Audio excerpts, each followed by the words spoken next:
guys, welcome back to my YouTube channel, and if this is your first time coming across my channel, thank you for stopping by, and don't forget to subscribe and like this video, and don't forget to turn on the notification bell so anytime I drop a new video you'll be notified. For my old subscriber, thank you for always coming back to watch my videos.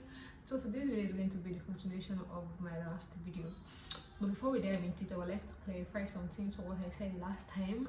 I did mention that I submitted expired general ITS test, so I'm not trying to say that you should also do that, or when you don't have the right document you should submit anyone you have. No, I only said that to just make you know that that's how mine was, and I was lucky enough to have a second chance.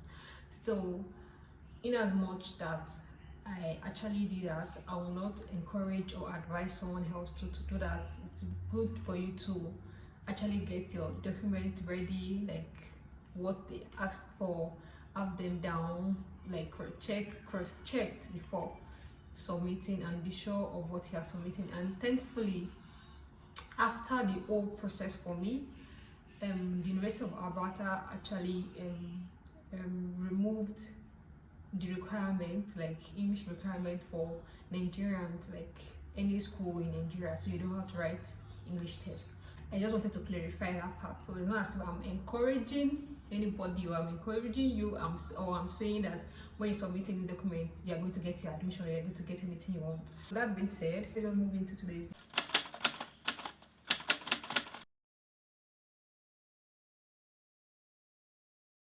I got my admission into the University of Alberta, so we started gathering her documents, started gathering all the necessary documents we needed to submit for the visa application. I applied for a study permit, my husband applied for a visitor's visa, and my daughter applied for a visitor's visa. Before submitting our application, we went for our police report. As at then, we paid, myself and my husband, we paid like less than, I think 20k, like both of us, like 10,000 or 12,000 there, both of us, then making like 24, 20, I can't really remember. It was after our own started hearing that it's not 50 something, 60 something, depending on who is even doing it for you. Then we did upfront medical, we used IOM, we submitted the police report, the upfront medical slip, then we wrote our SOP, we did, and we submitted some other documents. But if you want me to make a video on the type of documents we submitted and how we wrote our SOP, probably it can help you or something, you can actually comment to share that with you. So we submitted an application in May, like towards the end of May. That was the last Monday in the month of May. Then we got our biometric request on Tuesday, so we had to go for the biometrics on Wednesday. Then we did all of that, and there was no eligibility review or background check. Nothing was on our page till when we saw our visa approved. So that I used to tell people when they asked me how were you able to get your visa approved in less than a month, like how, and I said, God, we didn't do anything special.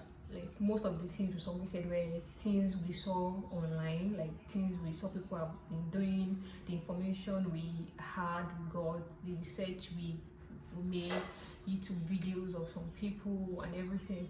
So that was what we used. There was nothing really special. The only special thing is the God factor. Like I cannot even ignore that fact, because we were really key to that. Everything we were doing was based on faith, was based on God's words. We prayed, and we had a specific date. Like remember that there was some days that we check her page and we didn't see anything. I'm always worried though, like what is going to happen? What if they don't go and serve us big fast? What happened?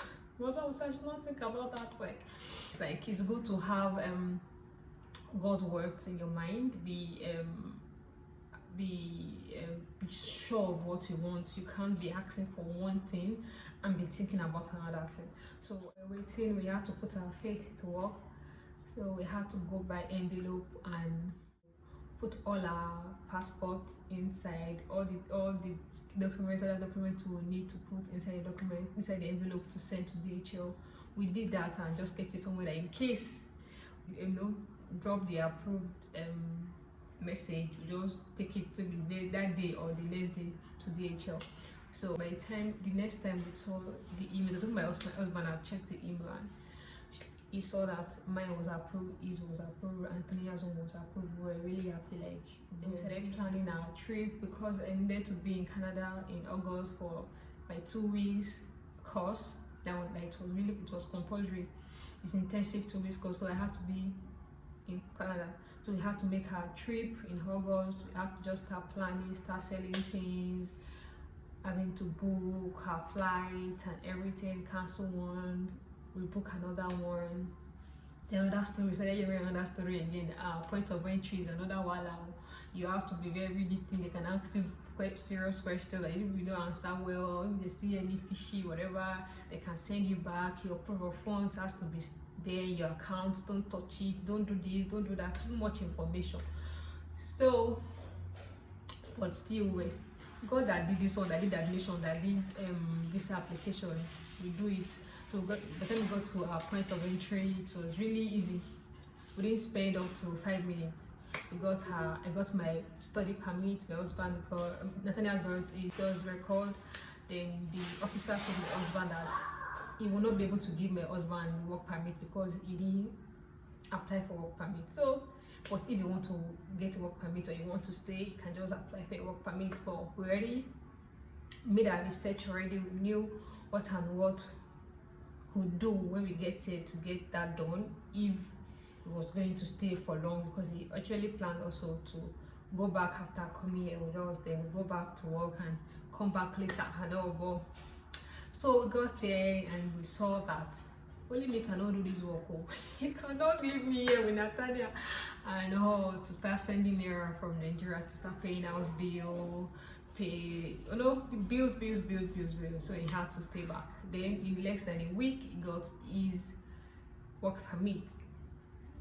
If you want me to come back here to tell you how he did that, or want me to make a proper video concerning how my husband got to change his visitors permit to work permit, I can do that.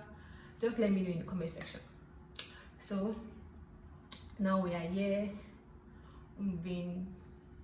Thankfully we are here, and that's our story generally. That's our story and everything. Thank God. And also I just want to say that there is nothing difficult or too hard for God to do. That's the truth. You just have to try, and the thing is, make your research well before you start anything you are doing, not necessarily traveling, not necessarily relocation, in everything, so that one, you won't waste time, you won't waste resources, you won't waste money. Because I remember assuming UK was to be collecting, UK schools were collecting application fees, and I've applied. I have wasted money there. Even the University of Saskatchewan that I even applied to, I wasted my money.